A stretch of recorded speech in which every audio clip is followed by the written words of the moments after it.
Hello, podcast listeners. We know podcasts are a great way to catch up on a program that you may have missed on KSJE, and it's provided as a free service of this radio station. But you know, KSJE is now listener supported, and so while you enjoy this podcast, we hope that you'll also take some time to join KSJE. Become a member today. It's quite easy to do. Just go to our website at ksje.com/support and pick the level of support that best matches your budget. Thanks again for listening. Here's your podcast.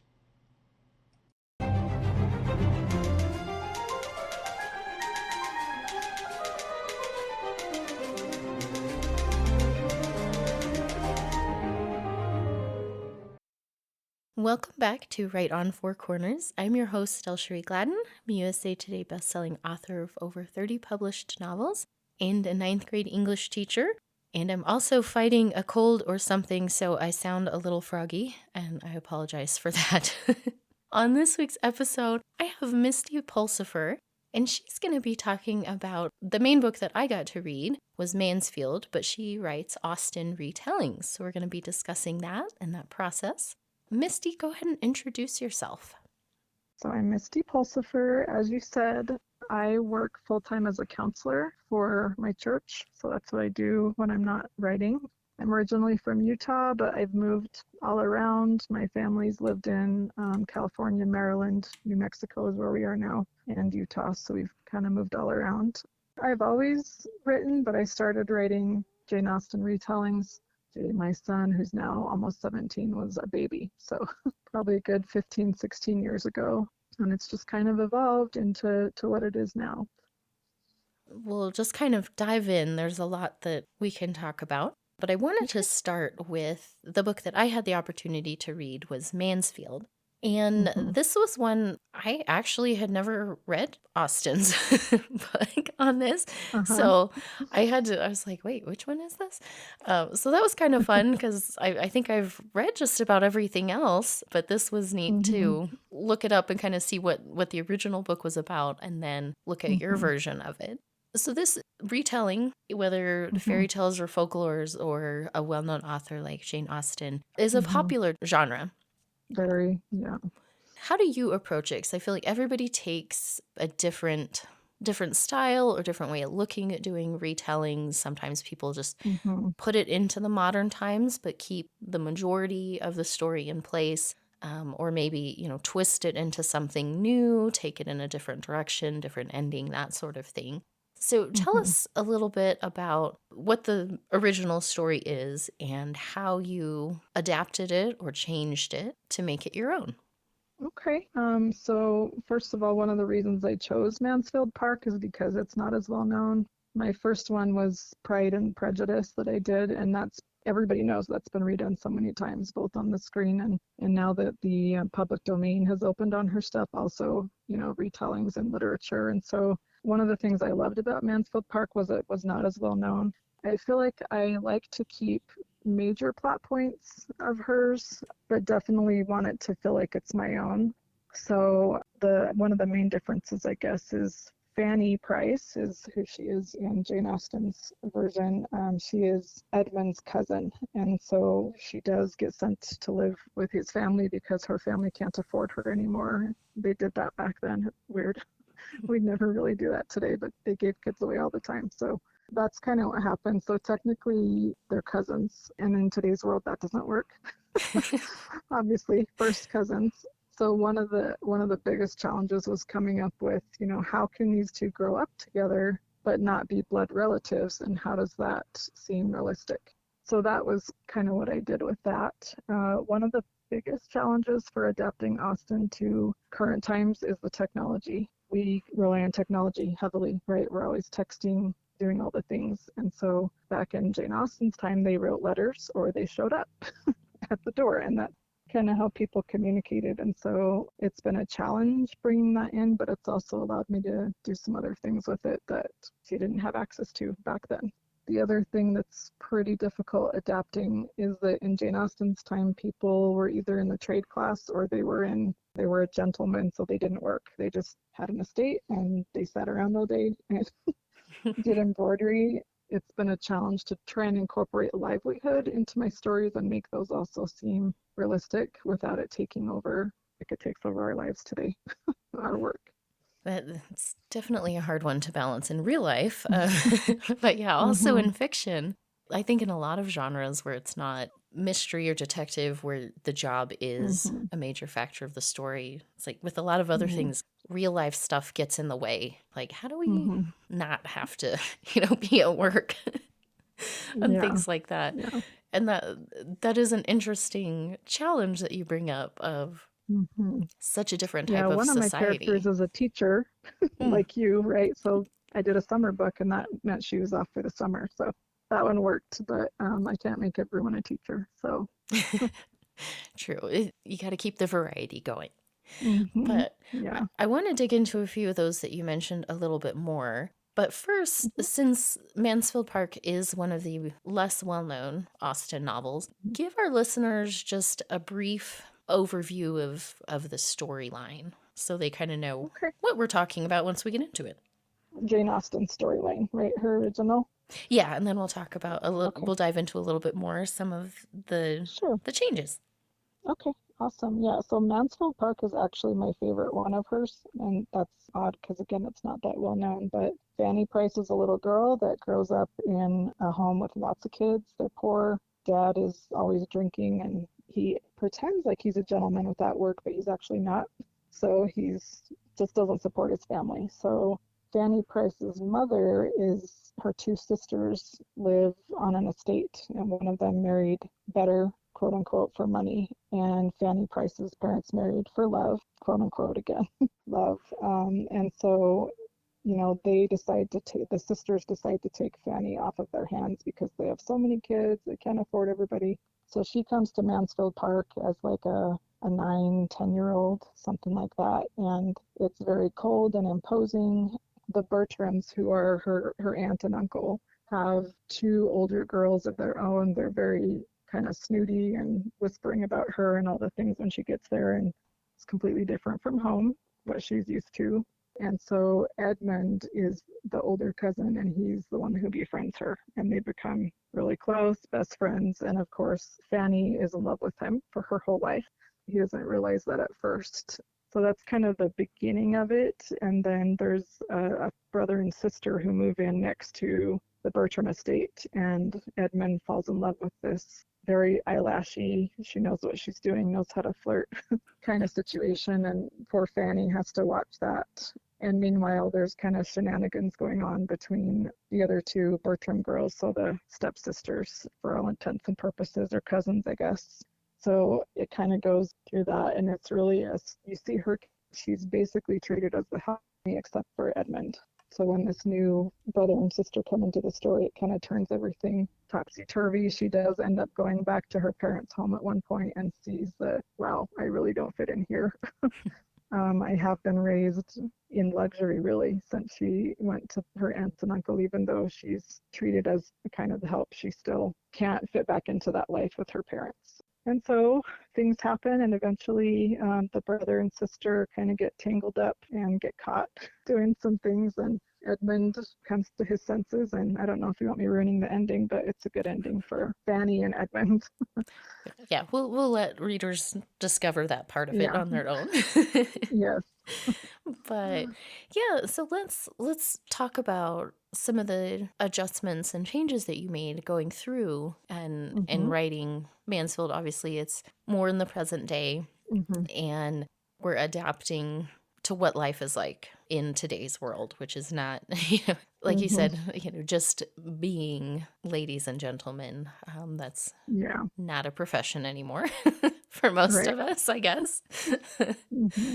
So with yours, you turn the concept of the estate of Mansfield into an actual park where people come and Mm-hmm. stay. It's near Yellowstone, Mm-hmm. and the family runs the park. They have cabins that they rent out and trail rides Mm-hmm. and that sort of thing.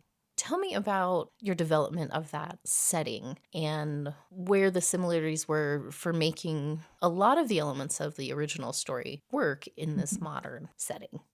Yeah, so I think one of the main things I tried to preserve was there's a lot of horse riding in Mansfield Park, and specifically Fanny has her horse that Edmund actually purchased for her when they were younger. and it's like her, her best friend, and she and Edmund go riding a lot together. So I knew I wanted to base it around equine things in some way. And Yellowstone is a place that's open year round, even though they have, a lot more traffic, obviously, in the summer and things like that. But there's a lot of dude ranches and trails and things like that. And so I don't know, for me, it just kind of was a perfect place. It's out of the way. Not everybody's been there, but everyone knows of it. And so turning it into kind of like a dude ranch a little bit, like renting out the cabins, was my way of trying to make it more realistic, as far as like this is their livelihood. They can't just sit around and play poker and do the things all day. That was my way of trying to make it feel more realistic in our timeline. One of the other things that I think this setting provided was a really good, realistic way to bring in the brother and sister characters. Because that's Right. something today, like, I mean, occasionally you may have a relative who needs to stay with you for a little bit, but like that was much more common to just go spend a month or two at a friend's house, or, Mm-hmm. just go live with someone temporarily. Like, we don't really do that Right. today. That would be No. an odd thing to just, have someone come into your life and Mm-hmm. stay for a couple months. I liked that adaptation of this was a completely realistic way. Just this traveling, wealthy brother Mm-hmm. and sister who are out just kind of Yeah. adventuring, pick this spot. Like, And from yeah, Europe, from Europe, people do travel from all over the world to go to Yellowstone, and a lot of other places here in the U.S., but that in particular is pretty realistic. absolutely. And it gave you this way to make them exotic characters who could come in Mm-hmm. and kind of just bowl everybody over with their charm. Right. Right. I feel like making them French was kind of a personal choice because I speak French. And so that's just something that I have knowledge about, and I could bring that in. And when I pictured the character, see, in Austen's, her name is just Mary Crawford. I think everybody was named Mary, first of all. There's one in each Austen novel. So I'm like, I cannot use that name. I've got to change it. I just really pictured her as this like overly perfumed French little doll, that like overdoes everything. And so it kind of just fit for me that she was French. Yeah. You have Edmund, who's, kind of recently back from college in your version and Hmm. struggling with trying to keep his distance from Hmm. Annika because he believes, his family won't be accepting of that. And there's Hmm. the age difference there. He's about 5 years older, Yeah. right? Yeah, I think 5 or 6, something like that. I liked that you have this exotic character who comes in and it's meant to be for a limited time. She's going to be there Hmm. over the summer, and he sees this as an opportunity to like, oh, okay, this is a good distraction. I can Hmm.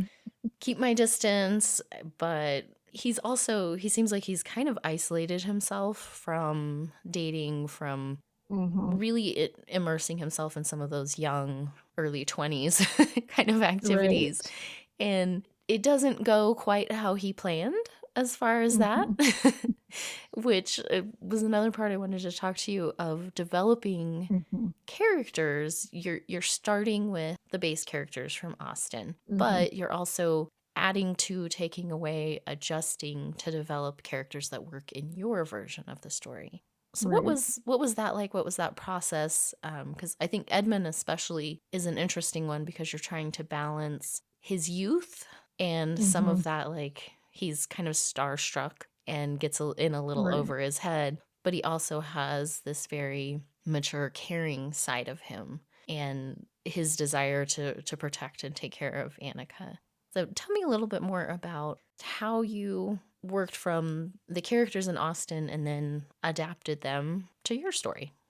The way I get to know my characters is by free writing. A lot of times, writing the scenes, I get to know them, but there's times when I'm a good bit into a book and I feel like I don't know who my character is, and that's a problem. Obviously, when you're trying to write, I try to write very personal, like I want my readers to be in the feelings with my characters. And so something that I do sometimes is just like some journal entries that character might write, or some way to get to know them myself, which I don't know, may kind of sound funny, but I knew that I wanted him to be, an upstanding guy, but he's also, yeah, 20 something years old. And I wasn't really sure if that would come across realistic as him, not doing all the things that a typical college guy would do. But, for him, it was kind of that, like you said, the nurturing side. For her, I really put a lot of myself into Annie as a character, mostly like past childhood stuff, background. And so I didn't feel like I had to get to know her because she was already me, a lot of it, except I'm a little more feisty than she was. Yeah, so the characters, I like to take Austen's base character and some of the elements. Like Edmund was kind of really clueless in Mansfield Park. He didn't even realize that he had feelings for Fanny. And so, but I didn't like that about the character, that he was oblivious. Like, can we root for somebody who's stupid? I don't know. I want them to be human and I want them to be flawed and I don't want them to be perfect, but I also don't want them to be ridiculous, I guess. And Austen was really good at writing ridiculous, but so that we loved it. That was one Yes. of her talents, was ridiculous. So That's a good way of describing some of the characters. But yeah, like you over the still top adore. ridiculous. Hmm. Yeah. Well, and I kind of wonder sometimes, I was like, did they seem more normal in like her own time when she's In her writing and they time. just seem more ridiculous to us now? It's Right. hard to tell. It Yeah. seems like such a weird society that, Yeah. I don't know, hard for me to comprehend what that Hmm. was really like to live in that society, but Right. who Yeah, I knows? agree. I would like, there's like Austen parks that you can go to for the day. Like, I don't know if you've read Austen Land by Shannon Hale, but it's all about that. It's like a place you check into and it's all Austen themed and it's fiction, but they're supposed to give you the Austen experience. So I think there are those places out there in the world. I think it'd be very interesting to go. We'd probably get really bored really quickly without our phones, I would imagine.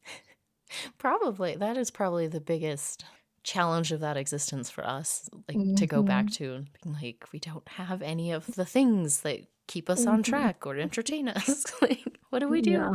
We wouldn't know what to do with ourselves and they wouldn't know what to do here. They'd be like, where's my embroidery? I don't like all this. Yeah, it's hard to So, imagine. That would be completely overwhelming going from hmm. Austen area society in the Regency period to today and just Right. being inundated with everything all at once. The chaos. Yeah. Yep. I agree. We might not want to come back if we went and visited, Regency England. I don't know. That's very possible. I'd be like, oh my gosh, this is what life used to be like. It's so calm and relaxing. Right. But then we'd probably need to use the bathroom and we'd be like, nope, we're going back to the 21st century with indoor plumbing. Yeah, that's one. I'm like real glad we have that. Yeah. Proper heating too. Hmm. Yeah. Oh. Well, let's talk a little bit more about that technology side of it, because that is something Hmm. I was thinking about when you mentioned that. Thinking to some of the other Austen stories, and that lack of contact plays a big part Hmm. in several of her books. Hmm. Where I'm trying to remember what scene it was, but in Pride and Prejudice, at one point, the sister gets sick, and they're like, "Oh, well, Uh-huh.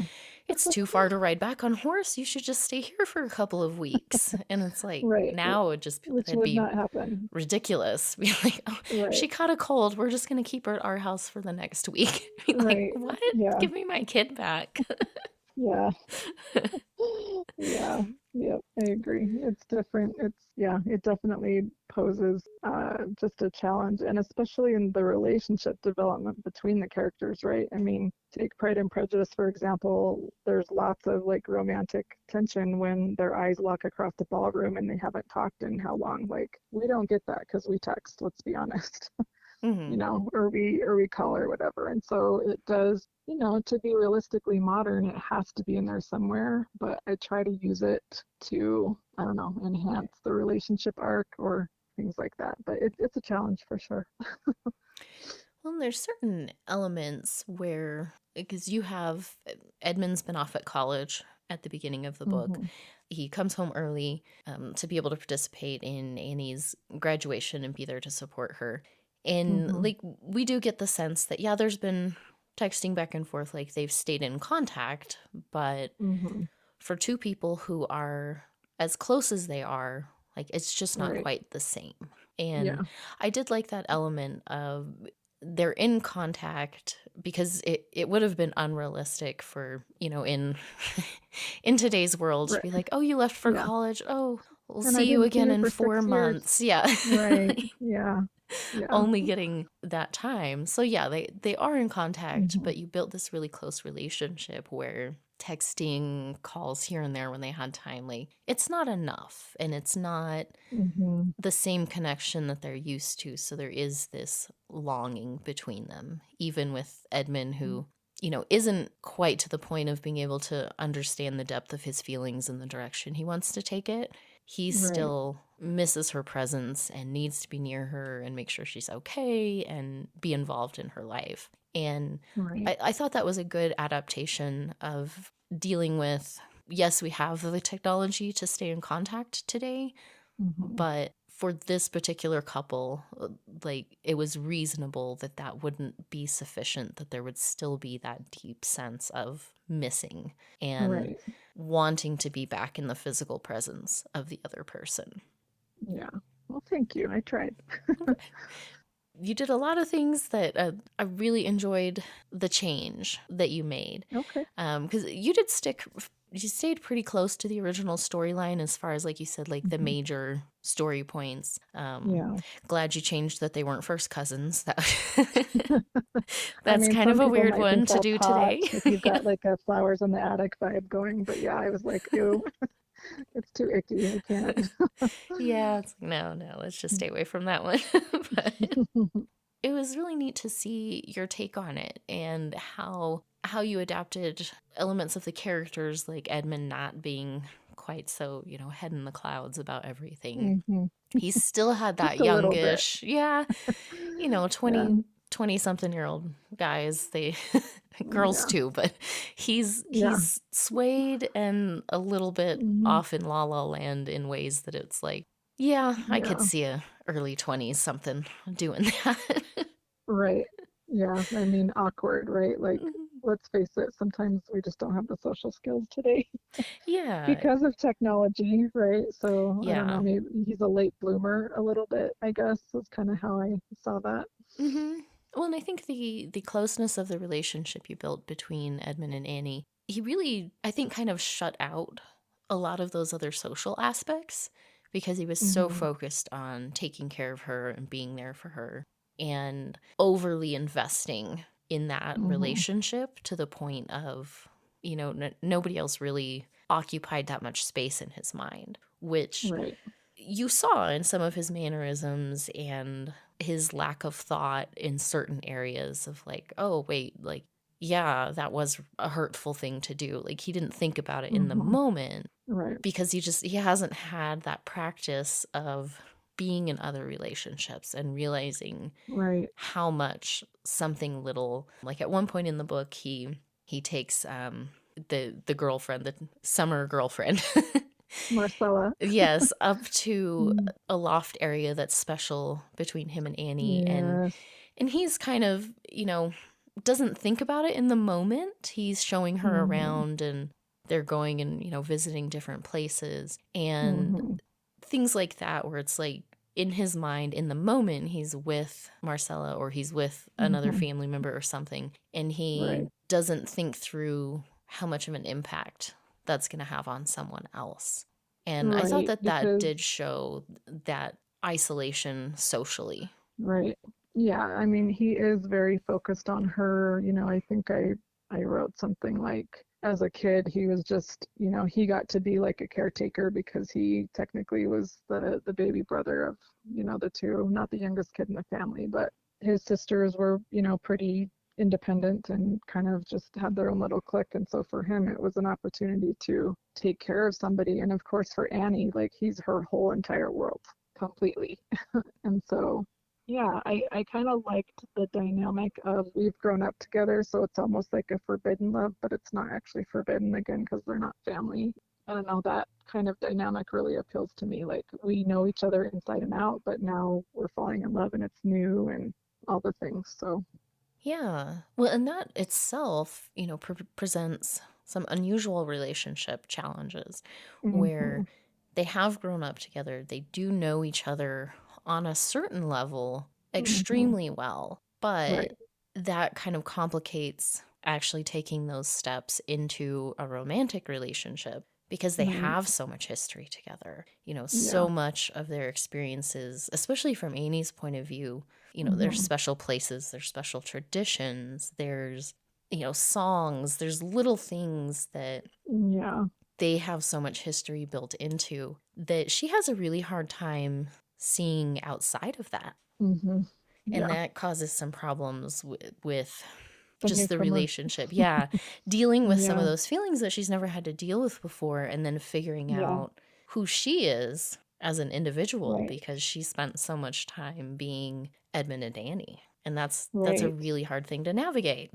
Yeah, and that's the reason she goes home, kind of again, is because an opportunity comes up and this may be, I don't know, too personal, but I lived with different people growing up when my mom wasn't in the picture, and so going home was like this huge thing of like, oh, I gotta go be back home with my family. Like I don't have to feel like an intruder here. I don't have to feel like this is the family that I live with, but I'm not part of the family. And so for her to want to feel that again, and then of course she gets home and she feels nothing like that because her family is even worse, than they were when she was there, except for, of course, her sister, who she is able to renew that relationship with.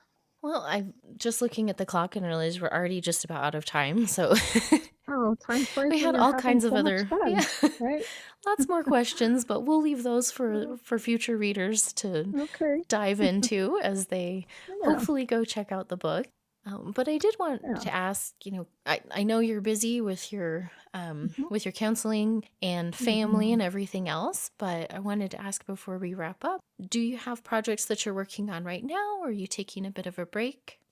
So I am. I published Mansfield in 2016, and at the time I was in school. And since then I've, finished a master's degree. And so I remember, graduating like I guess 3 years ago from school and going, I can't wait to write for fun again. And here I am. I do have something in the works, but it's like excruciating trying to to finish it just because now that I work full time and it's a very emotionally taxing job that I have, it's hard to come home from work and then work again and put that emotion into my characters. But I do have something that I'm working on and it's going to be released next summer, and it is another Austen retelling. Again, one that people don't really know. Keep me in the Yeah, loop. I'd be happy to have you definitely. back and talk more about that when you're ready. In the Oh, I would love that. meantime, where can people find you and keep an eye on the progress and when the new book's going to be out? Yeah. So I do have an author page on Facebook. It's just like author Misty Pulsipher or something like that. I think that's, I guess I should know exactly right.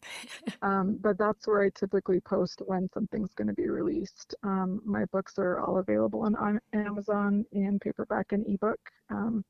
So if you go to Amazon and just type in Misty Dawn Pulsifer, it should bring my books up like right away. That's my full name. So my parents are hippies, and I get a lot of questions about my name as far as, are you a stripper, things like that. But the real reason is my parents were hippies. So I personally have never stripped. Now they were likely high when they named me, so it's possible. But anyway, that got off the rails there. But they are available on Amazon if you search up my name. So Yeah. As I've yeah, learned, unique names make it easy to, get your social that's media in true. order and easy for people Yeah, to you know find all you. about that. Yeah, that's true. Well, Well, thank you so much. I really enjoyed talking with you and being able to talk about this. It's kind of motivating me to write some more, so that's good. well, good. Well, I'm being able to read more and meet more authors has been helping me try to get back into writing too. I kind of took a break Yeah. while I was in school and all over Mm-hmm. doing crazy stuff. Um, Yep. so yeah, this has been great, and hopefully we both get some writing done. And I'll look Yeah. forward to hearing more about your project next summer. But thank you Okay. so much for taking the time to talk with me and come on the show this week. Thank you. I really appreciate it. Best of luck. Thank you.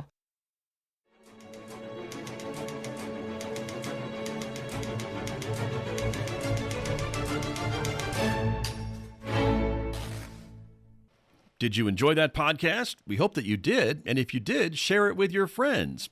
And if you really want to keep podcasts like this coming, please support KSJE. You can do it easily online at ksje.com.